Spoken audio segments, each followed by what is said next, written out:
Welcome to VERSED, the ASCAP podcast. I'm Eric Philbrook. Summer's here and live music is back with a passion. This season is all about celebrating the power of music in all its glory. And there is no greater celebration of music returning to the stage than at the Newport Folk Festival, which runs from July 23rd to the 28th. Although Newport will look a bit different this year, the incredible sense of community and collaboration it fosters is evergreen. Originally presented in 1959, the event, which this year has been renamed Folk On, is one of America's oldest and most enduring live music events. 2021 performers include a wide range of ASCAP members, including Beck, Andrew Bird, Bonnie Light Horseman, Devin Gilfillian, Grace Potter, Jake Blount, Kevin Morby, Middle Brother, Steve Gunn and William Tyler, Vagabond, and our featured guest today, Yasmin Williams. She's a virtuoso composer and musician whose radiant sound and adventurous playing is rapidly changing the face of solo guitar music and garnering praise from such tastemakers as the New York Times, NPR, Rolling Stone, The Washington Post, No Depression, and more. But first, let me introduce my co-host. He's the executive director of the Newport Folk Festival and the Newport Jazz Festival, as well as the executive director of the Newport Festival's Foundation, which expands the impact of its festivals through the music education initiatives throughout the United States. He's a frequent speaker at music conferences around the country, including South by Southwest, Billboard, as well as on NPR's All Things Considered. In a previous life, he was editor-at-large for the acclaimed music and film magazine Paste, and in his spare time, he has found the time to write and sell 2 major motion picture scripts and start a social benefits company called Humans for Oceans, which raises awareness to help save our oceans through an Actions Reward program. Please welcome the great Jay Sweet. Thank you so much for joining us today in what I can only imagine is an insane period of time for you. Just to give our listeners a little context, what was your path to landing one of the best jobs on earth and working with Newport?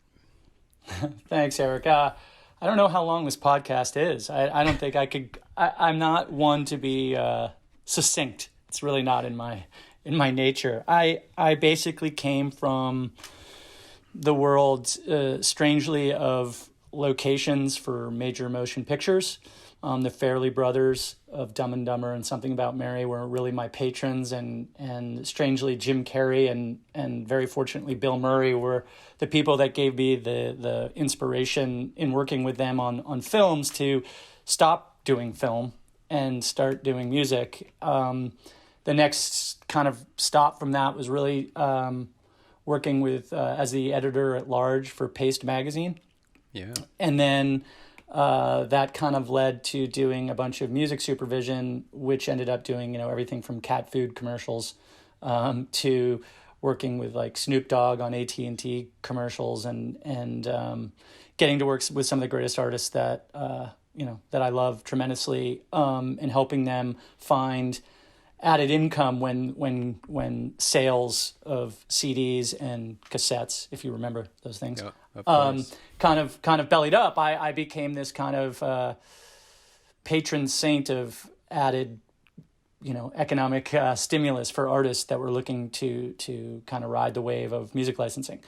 So if you combine locations, the spirit of Jim Carrey and Bill Murray with a passion for kind of literature and writing about music, all the way to knowing how you can help artists, kind of take that triangulation, and then I got this job.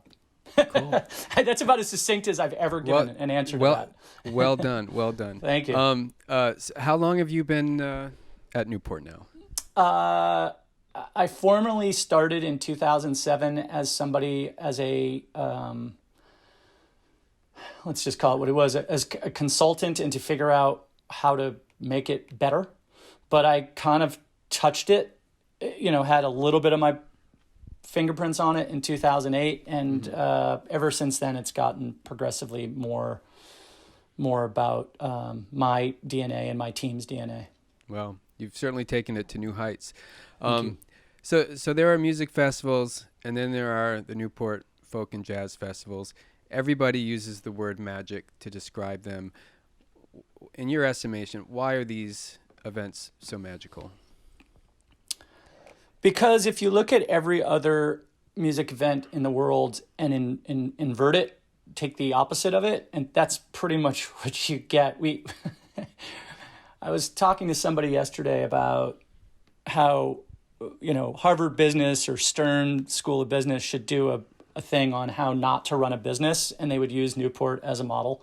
And I think it would come out. I mean, honestly, it's because I think it's honestly, and this sounds trite, and I think it sounds simplistic, but it's really not. It's truly, and I think if you ask everybody, it's truly about music. There's so little ego involved in it, and to the point where, the tickets for, folk particularly sell out on the day of on sale. In fact, within an hour of on sale, without anybody knowing who's playing a year in advance. I mean, I think there's a level of trust of our team in that, but I also think it's really the music festival for people who hate music festivals. And it's not about, doing drugs in a field and wearing a daisy chain thing, because it's over at 7:30. It's over at sunset. And you have some of the biggest names in the universe, in the music universe, playing it, and they walk off stage. I mean, Jack White just comes to mind in particular as somebody who just kind of came up to me and was like, "What was that? Like, what?" I mean, he'd started crying at the end of the set. I mean, playing Goodnight Irene. And he was just kind of overcome with this emotion. And I said, well, it's because no one paid a ticket to hear you. Nobody paid a ticket to hear Seven Nation Army. They had no idea when they bought a ticket you were going to come. And I think, I think that has to do with the fact that there are no Ferris wheels, there are no like lighting sculptures, and it's pretty much just some bike rack and some music. That's really, and I think we also take our hands off the wheel a lot and trust to the community that has grown up around this. And what I mean by that is, God forbid you bring a selfie stick to this thing, because the minute you even try to take any type of thing that interrupts the experience that you should be having by being present, there'll be somebody before any security guard, there'll be somebody who says, hey, we don't do that here. And that's a collective we, whether it be, somebody else in attendance or an artist. And I think, how do you build a community? You just kind of work on some very simple rules, which for us are, be present, be open, be kind, be together. That's pretty much the rule book. And then trust that you have to be open. And that second one about being open really means you might discover 10 of your favorite bands in a weekend that you've never heard of before. Right. And there's the trust, right? And we only survive year to year on that trust because we're a nonprofit, and we pretty much give all our money away before we even have the festival, which is something, Eric, I don't know if people know, is we as a nonprofit, we donate for every artist that plays. We make donations in their name to a music education or music relief or music as therapy organization. We work with every single artist, and we give money before the event. So we kind of pay it forward, for another trite, icky phrase sometimes people overuse. But so then when we have the festivals are nothing but to replenish all the money we literally just gave away in the full year running up to it, because we're a nonprofit. We're not a festival nonprofit. That's a misnomer. We're a year-round music education nonprofit that throws 2 festivals to celebrate all the good work we've done year-round. And I hope your listeners, if I could get one thing across, is there's always been this, everybody in the world, well, if you know about music, has heard the words Newport Folk and Newport Jazz. They're the original music festivals. They are literally the ones with which, everything was created. They're 15 years older than Woodstock. Right. So, I mean, so I think that they literally created a paradigm, which I think if you're a music fan, you have to kind of get in. I mean, you've gone to a collection of more than one band playing, and that all kind of started at Newport. And I think that the difficulty I've had in the decade plus, or 15, I don't even know how many years I've been doing this, is to make people realize, I'm glad you know us by these 2 events. But the reality is please look under the hood and see that it's really the work of a lot of great people year round, making music accessible to people that don't have access to it. Yes, no, for sure. I mean, ASCAP has its own foundation, Yep. the ASCAP Foundation, and we're so proud to partner with you on the Yeah. Jazz Festival for the last 6 years. Yeah, the Herb Albert.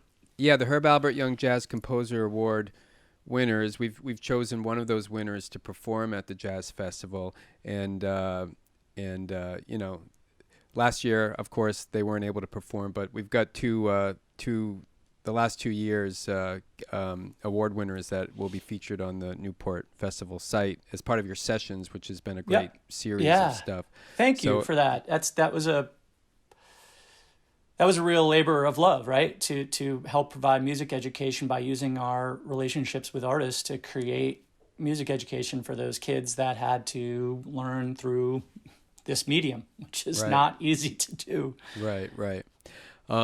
So I'll skip the part where I ask you about the logistics of putting on these events this What logistics? year. It just happens, man. I just pick up my pixie dust, my vial, and just throw it out, and it all just happens. Yeah.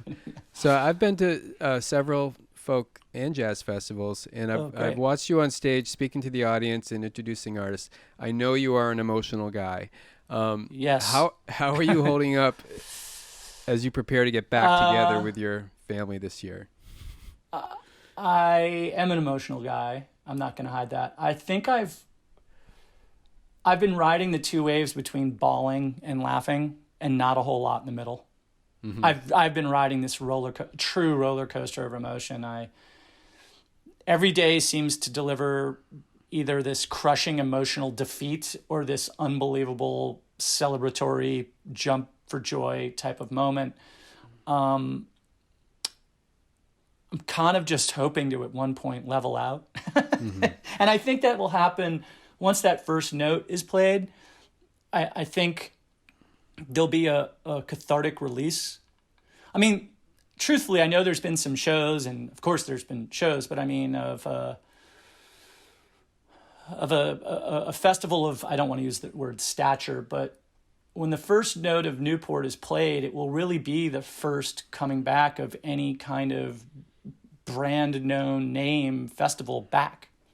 Right. And I think there's a lot there. I think, someone asked me, do you think it's going to be this huge, massive celebration? And I said, celebration has this connotation to it. I think it will be an emotional release. Celebration is weird. I think we still have a lot of healing to do as a community, as a ecosystem, the music ecosystem. I think there's a lot of healing, and I think this will be kind of the first start towards that. Right. That's what I think this is. So many ASCAP members are performing this year at the Folk Festival. Beck, Bonnie Light Horseman, Devin Gilfillian, Grace Potter, Kevin Morby, and some younger artists like Vagabond and Yasmin Williams who are really just emerging.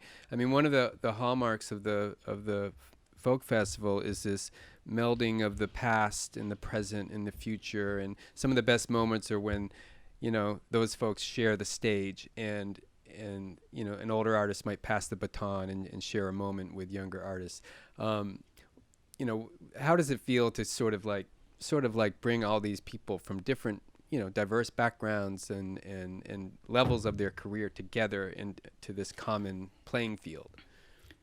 It's truly, again, I don't know how to say this any other way. It's truly what I get up in the morning for. Mm-hmm. I mean, I really don't have any true other aspirations in life but what you just said, which has been very freeing to have a pretty clear and concise and focal point of your professional life. I mean, it's what I do for a living. I know it's truthfully, I think when you can be as concise with that, that's the ultimate goal. Because when that happens, everything else from that point, that inflection point of collaboration, everything else that the festival is about stems from that. It literally goes out. That's the rock thrown in the water with the ripples that are created that create things where, people say, yeah, I met them at Newport, or yeah, that happened at Newport, or those words. And by the way, we've talked a lot about the semantics of just the word Newport. If you're talking about music and you say the word Newport, I don't know how much more you need to add after that. It's not like the Newport Folk Festival. You might have to say it was folk or jazz, but it isn't this whole thing. It's like, oh, this happened in Newport. We met at Newport. Did you hear what happened at Newport? And what you're talking about is based on, 6 decades of sweat and toil and historical significance. It's truly a remarkable thing. I've obviously had a lot of time to reflect on it in the last, 18, 20 months or so. So ASCAP and Newport, we share similar missions. We both value music, the people who create it, and we do what we can to support, nurture it, elevate it, highlight it. It's always an uphill effort to get people to advocate for it, outside of the people that are working on these, on these events and for these people. But in the wake of what we've just experienced as a culture and a society in the past year, what do you hope music fans and audiences will come to realize and appreciate as they get back to experiencing live music? I'm going to start with a negative to get to the positive of your question. And I think the one thing that has been lost in this is the user experience, meaning fans. Mm-hmm. There's a rush of, I can buy a ticket and go get my fix that I've missed for X amount of time. And I think there are well-known established artists that are looking forward to dusting off the strings and flexing that muscle memory of playing in front of live people, which is something, it's a completely different muscle, as you probably know, than just playing in your bedroom or becoming adept at your instrument, fingers or whatever, voice or whatever. That other muscle playing live. Okay. Totally understand those two things. But I'd like to add the thing that I'm the most worried about. And I think, Eric, you, with what you guys do, I think this, is the ripple effect of the people that were on the precipice of becoming a national touring artist or becoming all those 150-person rooms, college bands that were about to have that moment, I don't think we're going to feel the effects of that right away. I think as somebody that is always finding new artists and looking for people that are in it for the long haul, not a, quote, just a popular artist that does one pop song and maybe doesn't even perform it live. That's not the business I'm in. I'm in the business of, as you said, nurturing artists to hope that they can have a career and make an actual living doing this as their profession. I think that the ripple effects of that have not been felt and won't be felt for 2-3 years, because the band that went from being a bar band to stepping outside of their region and now getting their first tour in a van, right, that didn't happen. And by the way, it's not just a one season they missed. It's coming on 2 years. And hey, you know what? I was going to do this, but now I'm going to change. I'm going to become a coder. I'm just going to start coding. You mentioned Vagabond, right? She was like, I'm either going to do this or I'm going to get an engineering degree in coding. Well, if she were to make that decision like a year later than she did, we wouldn't have Vagabond. That's just my guess. I mean, I just think she would say, well, what's the likelihood now of, because of the pandemic and everything that's happened? And so I'm wondering how many people have just thrown up their hands in that. And now let me say that was the negative aspect of it. The positive aspect, not to get too historical, is when they basically cut music education from, New York, some of the New York public school systems. What came out of that was actually scratching and DJing and rapping, and we got a whole genre of music out of it. Because that's why they started doing that, is because they didn't have access to instruments. So they used record players and created their own, right? Microphone and 2 turntables and a microphone. So right. Who knows what the positive thing will be out of this, but I'm still terrified of how many people gave up their dream of becoming the next name artist here because of what just happened. I mean, you get what I'm saying? Like if you're already an established performer, you could wait out that time and come back with a vengeance. Right. But if you're one of the people that you guys support that's, just kind of coming out and doesn't maybe have a big agent yet and doesn't do this, and if you have any influences in your life, think how difficult it would be to say it was difficult enough to choose to be a musician as a livelihood. And now they take the only source I would have away. I mean, there was a big joke, it's a horrible joke going around saying, I was deciding between a philosophy major and a music major. It looks like philosophy major seems to be the way to go. Much more job security. Right. And so anyway, that's a long-winded answer. I'm more concerned with 2-3 years from now of how this time has affected than I am, while you and I are talking.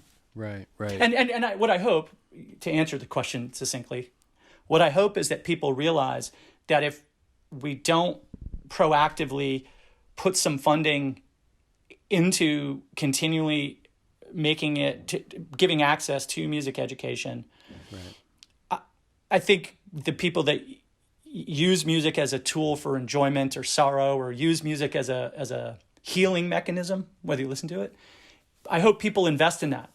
I just hope people invest in it because it's one of the best cure-alls in the world, and all the money we put into other things to ensure our mental well-being. I hope people realize that without their help, it doesn't just happen.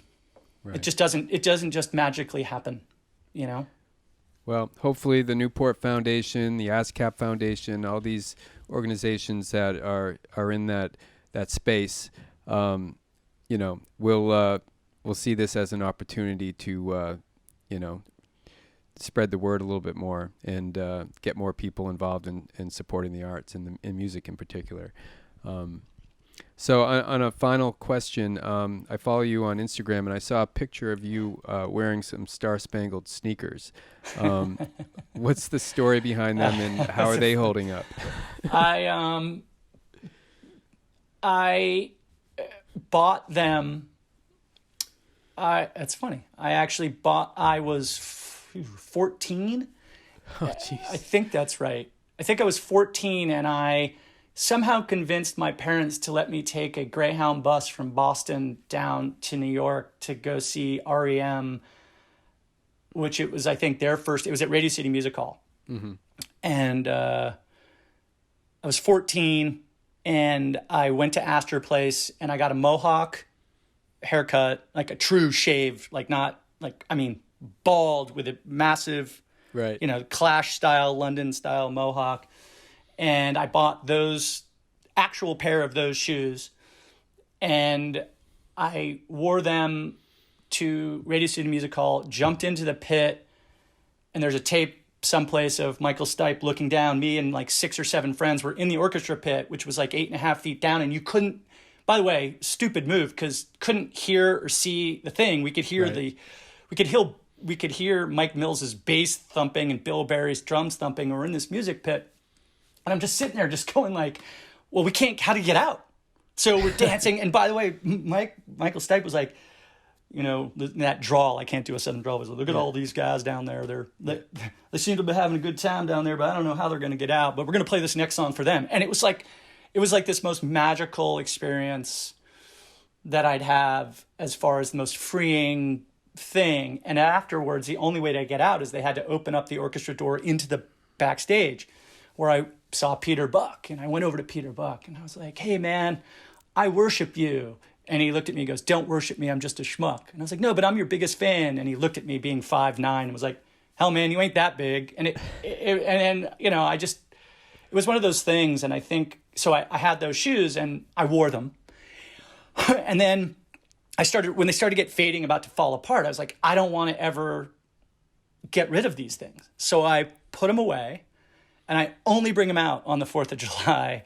That's the only day. So I wear them, and then and now I'm only down to wearing them for about an hour, because they are one thumbtack away from just completely, disintegrating. So I put them back in the box. So they always remind me of that freedom.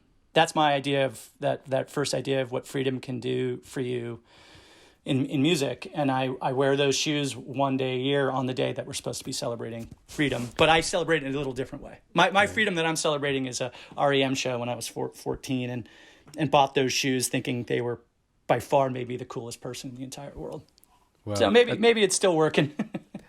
That's a great story. That's a weird story. That's funny that you saw that. Yeah. I mean, I thought you were going to talk about all the, yeah, that's funny that post, because everything, quite frankly, comes back to music for me. I mean, just, I know the greatest thing is to talk about, I'd like to end by saying, like, the best thing I've ever done, and this is going to be so counterintuitive, the best thing that I think I've ever done for music is never learned how to play an instrument.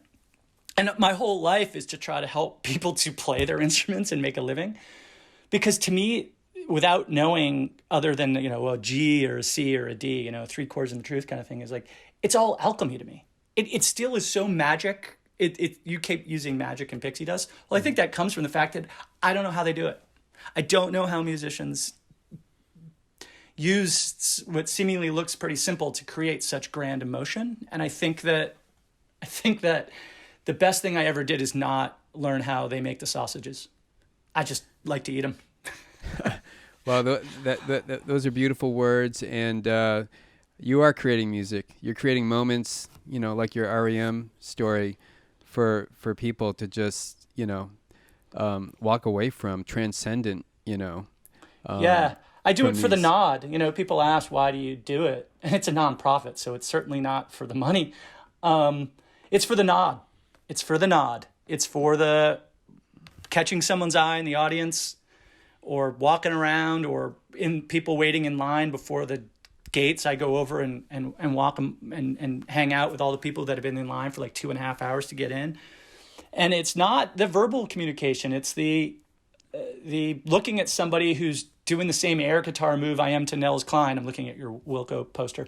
And, Nels Cline ripping an Impossible Germany solo, and I'm ripping it on stage too. And I, on the side stage, I look out and there's some guy and we're both like, yeah, because doesn't that just bridge every divide, whether it be economical, societal, religion, sex? It all goes away if you're both playing air guitar to the same thing. That person might be a complete opposite of who I am. But if we ran into each other, it was like, oh my God, that solo in that Nels Cline solo in that Wilco thing. That's all you need. That's all you need to kind of bridge so much of, I think, the divide we feel in this country and in the human race. And I, so that's what I mean. It's the nod. It's the, yeah. That's why I do it. It's just to see some other musical omnivore freak losing their mind. Amen to that. Thank you, Jay. Thanks for spending time with us today, and thanks for doing what you do to keep the music flowing. Good luck with everything this month. Peace. Thank you.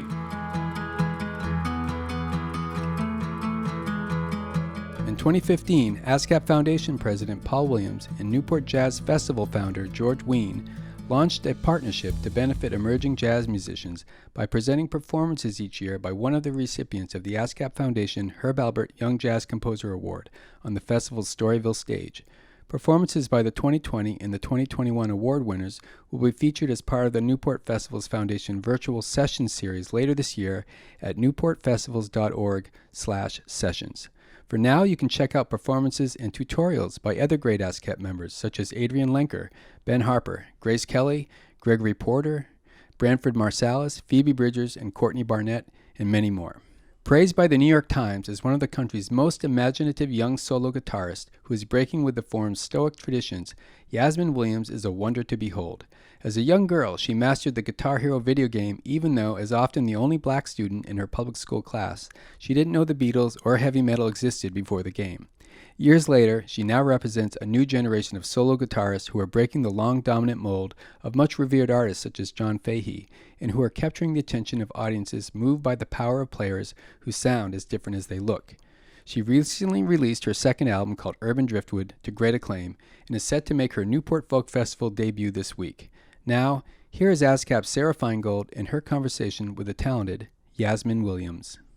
Yasmin Williams, I'm really excited that you're taking the time. I'm not going to take too much of your time today because it sounds like you got a crazy busy schedule. I want to talk to you about playing Newport Folk Festival. It's like you said, I've been before. It's a really magical, wonderful place. It's really rich history. It's been meaningful to a lot of artists, a lot of fans. So how does it feel to be joining that family of artists play this iconic festival? It feels surreal. Like it's obviously, I never really thought I would be performing at Newport, especially right after last year and how that happened and like how crazy of a year that was. Something happened last year. Right. Yeah. I don't know. I heard through the grapevine. But yeah, I mean, yeah, I never really imagined that could happen, especially this year. But the lineup, that's the little bit that's actually been announced. As you probably know, artists don't have to announce themselves. But from what I've seen, it's amazing. And I'm just super honored to be even on stage with these people. And yeah, I can't wait. Newport's legendary, and I'm excited that my name is added to, a legendary list of performers. And speaking of those performers, I was wondering if there's anyone on the lineup who you would be dreaming of jamming with or would love to catch their set. So Allison Russell, for sure. Everyone? That's probably not a good answer. But I mean, yeah, everyone there, like Vagabond, been a fan of hers for a while. There's too many names here. Yeah, Margot and Jeremy, Yola. That new Yola album's great. Yeah, right? Like everyone. Yeah, that's how I feel when people are like, who are you excited to see when you go? And I'm like, I can't even remember who's playing because exactly. Like when you just have like all-star after all-star after all-star, it's like you don't remember, you're just happy to be there. So it's real, and it's an incredible setting too. So that's another part of it. That's yeah. I mean, I've heard it's beautiful there. So I definitely, after my set, I'm first actually on the quad stage. So after that, I'm just planning on just hanging out and just taking in the sights, That'll be nice. Yeah. And if you're going to Newport Folk, just remember quad stage Saturday, first set. There we go. Yasmin, it's gonna 12 p.m. It's gonna be sick. I was wondering if you had a favorite instrument that you'd ever played, because I saw some footage of you playing lots of different instruments so beautifully, and I'm curious if there's a favorite. Yeah, thank you. That's a really cool question. I mean, I guess my expected answer will be guitar. But probably I've never played one that I've played, or can I say one that I haven't played? Well, that's actually both, like favorite you've played and like a dream instrument that you'd love to play. Okay, so one that I've played, probably it's like it's hard to pick, but I would say guitar, kora, and maybe sitar. Oh, cool. And one I haven't played, there's an Indian instrument called a sarangi. That's like a bowed instrument, but it just sounds, if you don't know what it is, you should definitely like look it up. It's just sounds probably the closest thing to a human voice I've ever heard. That's actually not a human voice. It's really kind of eerie, but incredibly beautiful. Yeah, because that's something that's really hard to emulate and often sounds kind of strange to people. Yeah. Yeah. I mean, that's definitely the closest thing I've ever heard.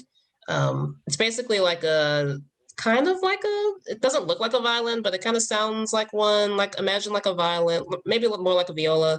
And it has like a ton of sympathetic strings that just ring out with every note you play. And it just sounds like magical, and you can like slur things and make it sound like a human voice.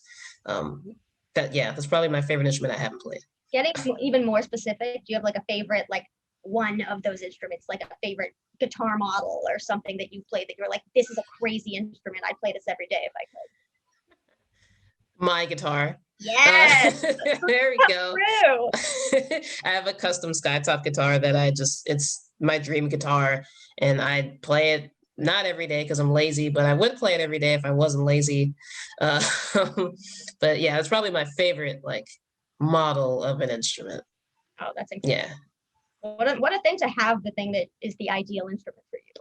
I know, like I'm super lucky. Like because like higher end guitars aren't cheap. So yeah, for sure. Yeah, I'm super lucky. Speaking of playing every day, I was wondering what your relationship was to practice. Not to be Allen Iverson right now, but practice? Practice. What is practice? So practice, I know. It's about the game. I'm just playing. My relationship. But I mean, like what your personal relationship is to practicing your instruments. These are really dope questions. My relationship to practice, it has been sketchy for years. I don't practice what I should. That's not true. I don't practice as much as I should. I tend to think of practice for like just like, I treat it as more like rehearsal, Mhm. which is obviously a separate thing from practice. Like before a show or something, I'll practice like a day or two before and just like, get warmed up and get songs under my fingers. But I don't practice fundamentals or scales or anything often, which is not good. I probably should practice that more, but I mean, that's just like a bad habit I formed as a kid when I first started playing. I hated scales. Like I didn't care. I just wanted to play songs, and I'm still kind of like that. But I'm trying to break myself out of that by learning new instruments, and having to start from the beginning of a new instrument kind of brings me back to reality and like humbles myself in a way. Well, do you feel like sometimes if you ever pick up an instrument and you just sort of play what you want to play, it's, you're playing, you're enjoying yourself. Is that sometimes a little bit like practice, just a jam? Yeah, no, that's for sure is like practice, and that's what I do. But I gotta. There's more than one kind of practice. Yeah. There's more than one thing I should practice, and not everything is a jam. You have to get technical skills, more accurate and stuff like that. But yeah, from like day to day, I just practice my songs and what I want, and that's it. Like that's the Goldilocks practice. It's just right. There you go. Just right. I'll take that. I'd love to ask you about Urban Driftwood, your album, which you released in January, I believe. So I'm curious what you learned from the process of making this album as opposed to your first album, Unwind. If you took anything different away from it. I know it was, like we said, a very interesting year. Yeah. I'm wondering if you had any different takeaways from making this album than your last one. Well, not talking about 2020 for a little bit, just the actual recording of the record was a lot different than my first record, Unwind. Like with Urban Driftwood, I worked with Jeff Gruber, who's the engineer. He's the recording engineer and mixing engineer for it. And he really kind of pushed me to experiment with different recording techniques. Like, for example, for the tap shoes I use on some of the tracks, he recorded them in stereo, which was something I thought was just like otherworldly. Like I had never thought to record like tap shoes, like one mic on one mic on the other, and he like added delays to make it sound like ping pong and like added effects, and like he convinced me to overdub things, which is not something I ever wanted to do. I used to think of it as cheating. I don't know why. I just wanted to be able to play everything like myself live. Like my first album is pretty much like a live record. It's just me playing like one take of every song. But for this, he was really like, well, we can get it to sound better if you overdub instead of using a looper pedal, or I can add like different like binaural effects and like make it more spacious and lush and, what you're actually looking for. And I'm very happy that he convinced me to do some mixing things differently because the album sounds gorgeous in my opinion, and he did a great job. So that was like a huge learning curve. And it just definitely has helped me open up in terms of like not having everything done before I hit the studio. Yeah. Usually I want the songs to be finished and everything's pre-planned and everything, which he kind of helped me figure out that that's not always necessary and not always good.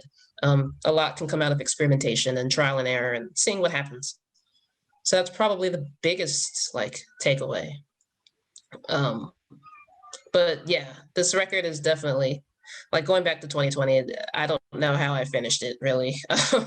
Like I recorded it during like the lockdown period, and we were just super safe and stayed like 10 feet away from each other, and like it was a bit of a mess. Like when he had to set up mics, I would just like run out of the room and then I come back and like whatever. But we got it done, and yeah, that was definitely a highlight of last year for me, just getting the album recorded and finished and all of that. I was really lucky to have people local to me that were open and wanted me to come in and get it recorded and mastered and stuff. So. And where were you when you were recording this album? Where was I? Yeah, like where were you located? I was in Woodbridge, Virginia, okay. And I recorded it in Kensington and Silver Spring, Maryland, and I got it mastered in Tacoma Park, Maryland, which is everything is super close to each other.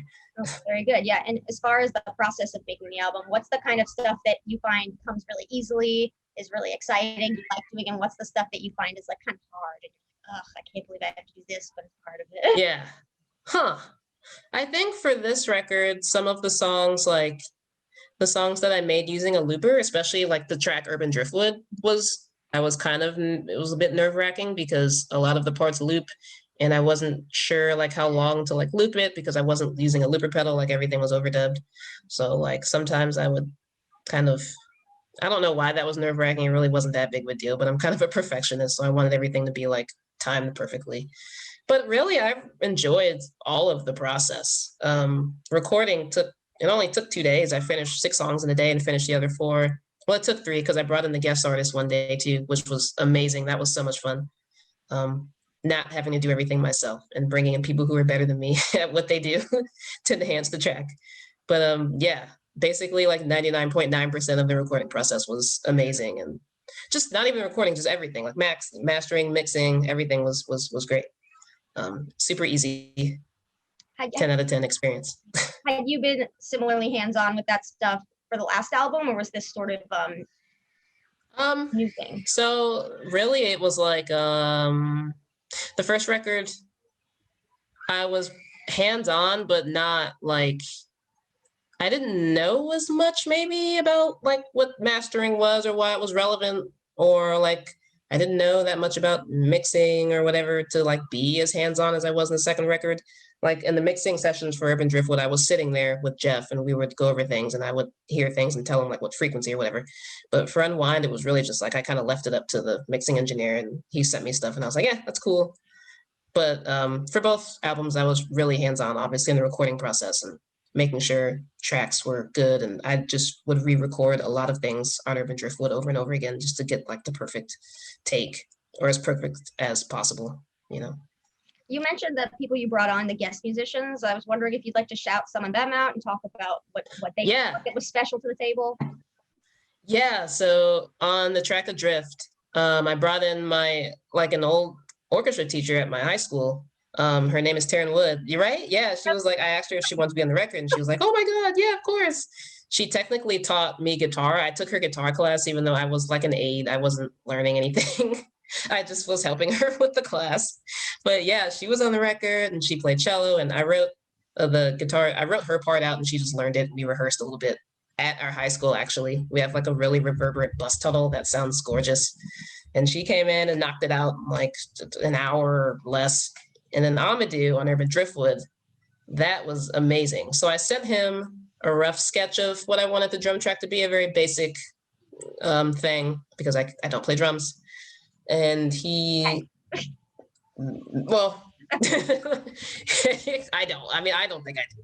But he listened to the track, I think, but like he came in and basically like improvised everything he played in 2 takes.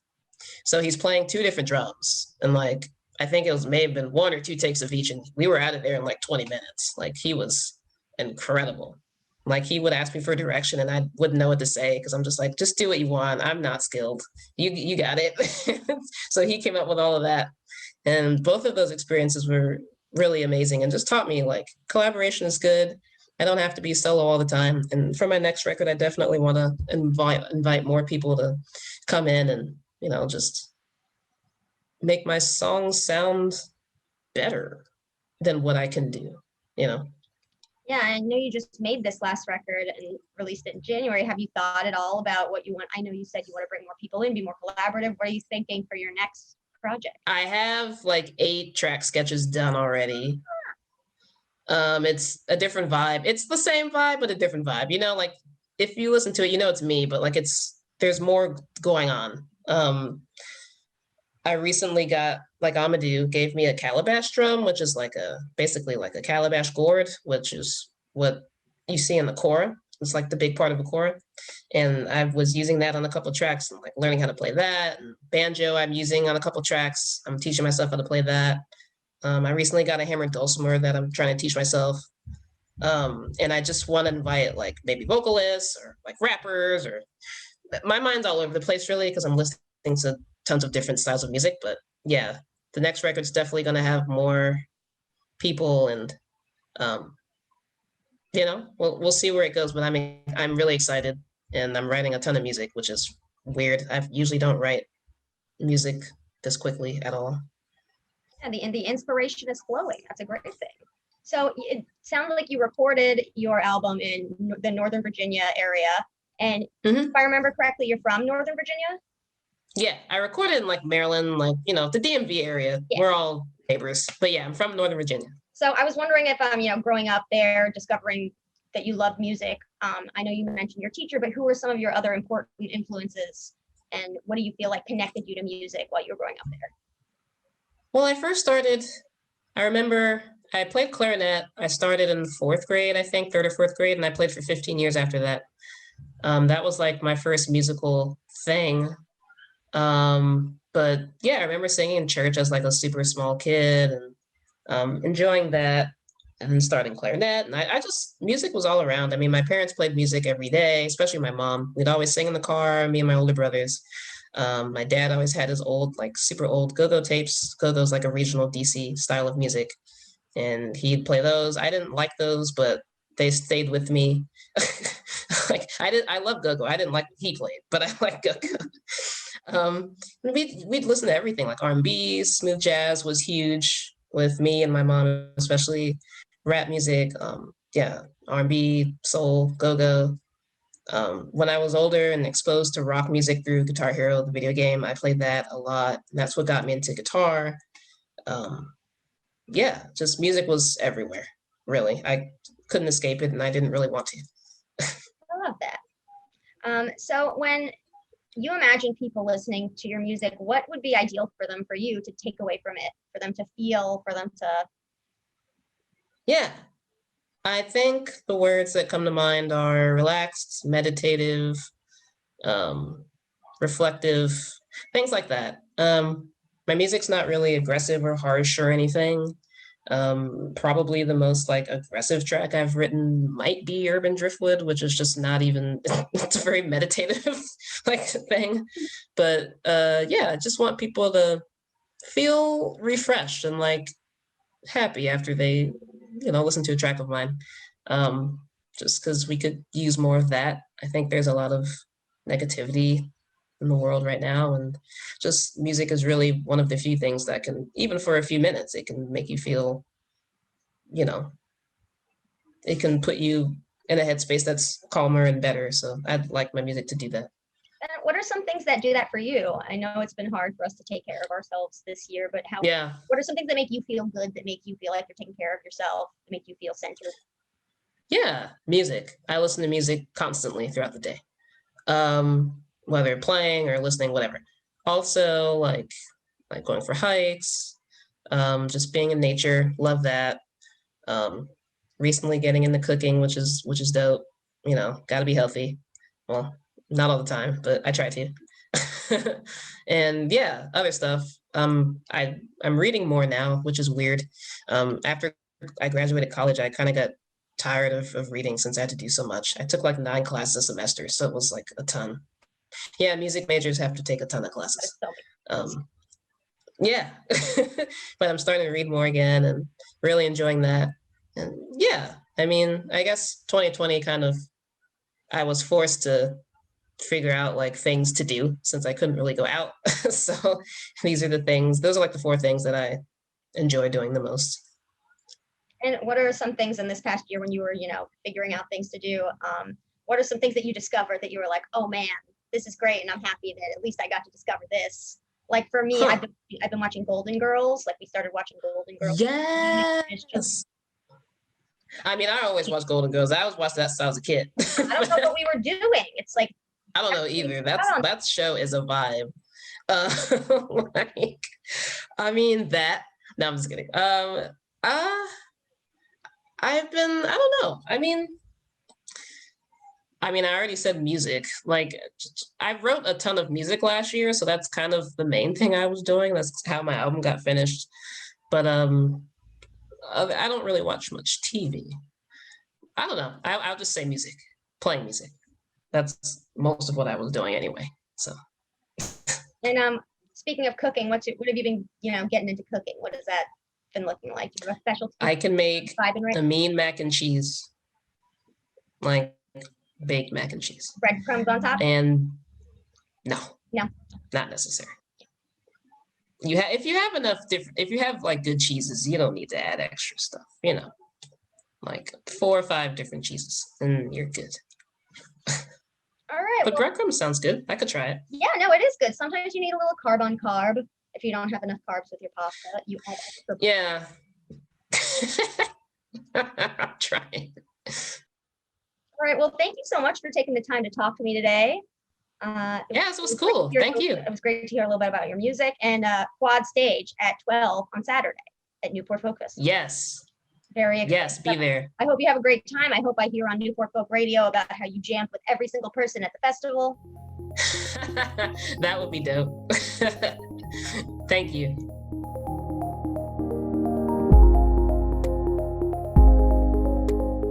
To learn more about Yasmin, visit yasminwilliamsmusic.com and check out her great new album, Urban Driftwood, wherever you enjoy your music.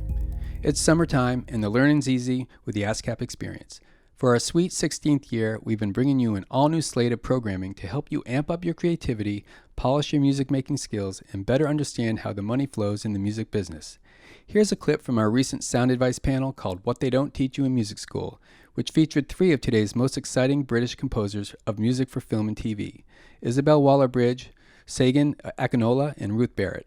Here Ruth and Isabel talk about how pressure and deadlines can be a good thing when creating music. Take a listen. Okay, so I had a serious test recently, which was working on an American show called Law and Order Organized Crime, which when I got the job, I was totally panicking for at least 2 days and couldn't do anything because they said it was going on air in 5 weeks. And it was an 8-part series. So it would be going out 1 episode per week from that point. Because of COVID and everything had got pushed as late as it could possibly go. And then they obviously had to take time to make the decision about hiring me until that point. And then it's like, okay, go. Just, so that was kind of panicky. But then once I got the themes, like I just literally thought, okay, once it stopped, because they were very supportive about me and the kind of music I was doing. So it was like they were putting a lot of energy into just do your thing.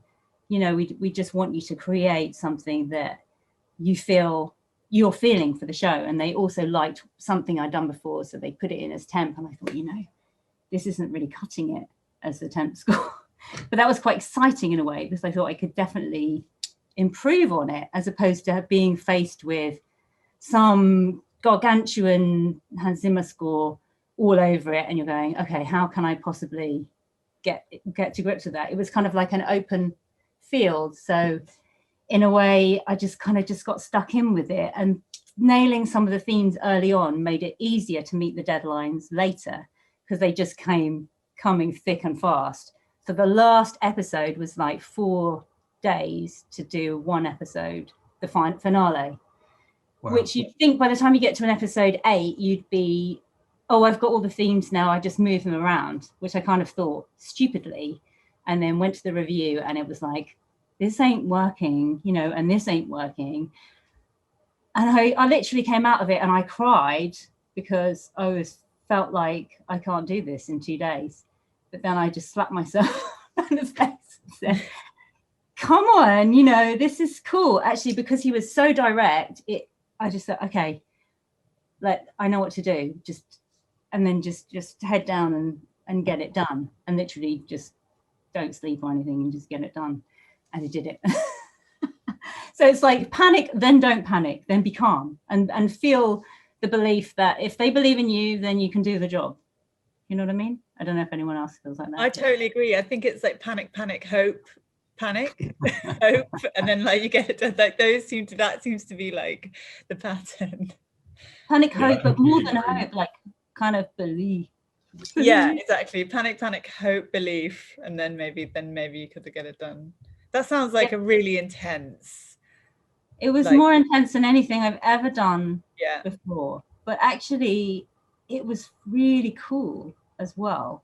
It was really exciting because the people who I was working with were so kind of excited and behind it and supportive that I just kind of felt this energy behind it, you know, behind me, that this thing was just going to happen because everyone was there. Like, you're getting criticism, but it was very constructive and direct. So it was quite hurtful at the time because I was just thinking, okay, there's so much wrong. Oh God, I've got it all wrong. But actually, that's just a natural part of the process. And by being very direct, they were speeding it up by telling me exactly what needed to be changed, you know, so then you know exactly what has to be done and just get on with it, as opposed to, well, you know.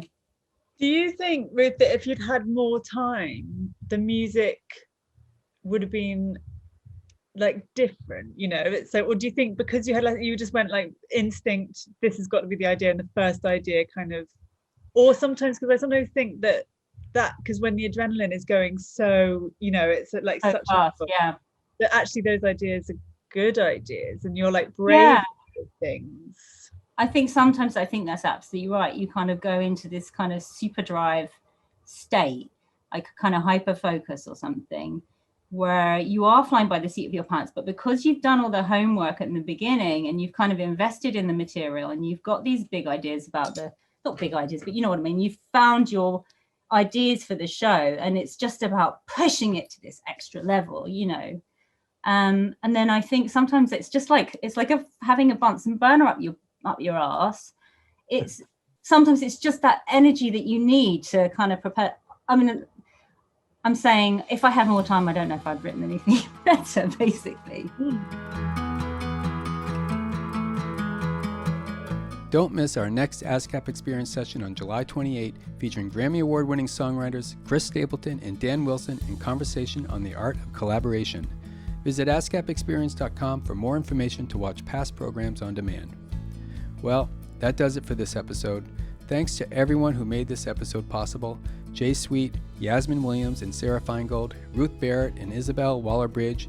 Much appreciation to Eitan Rosenblum for editorial support, Rachel Choi for graphic design, Kate Cordova for social media magic, Sam Hollander and Josh Edmondson for our cool theme music, and Benjamin Keynes of Sight Sense Production for audio and video editing. Hope you are all staying safe and cool and either making or moving to great music. See you next time.